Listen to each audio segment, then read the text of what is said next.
Hello বন্ধুরা, নমস্কার। তোমরা সবাই কেমন আছো? আজকে বৃষ্টির দিনে একটু ভুনা খিচুড়ি খেতে ইচ্ছা করলো। দেখো, পেঁয়াজ, রসুন, তেজপাতা সব ভেজে নিয়েছি, তার মধ্যে মশলাটা দিয়ে দিয়েছি। আদা রসুন জিরে বেটে এটা একটু কষিয়ে নেব। কষিয়ে নিচ্ছি। এবার একটু হলুদ লবণ দিয়ে দিলাম, একটু হলুদ দেব। হলুদটা একটু পরিমাণ বেশিই দেব, কারণ খিচুড়ি করব তো, খিচুড়িতে আর হলুদ দেব না।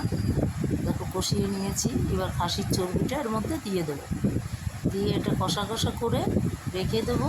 তার মধ্যে মুসুরির ডাল, মুগের ডাল আর চালটা ভেজে নিয়েছি।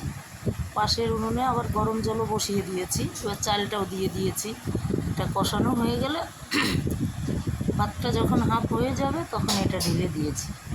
দেখো, ভুনা খিচুড়ি একদম ঝরঝরে হবে। খাসির চর্বি দিয়ে ভুনা খিচুড়ি তোমাদের কার কেমন লাগে লাইক কমেন্ট শেয়ার করো।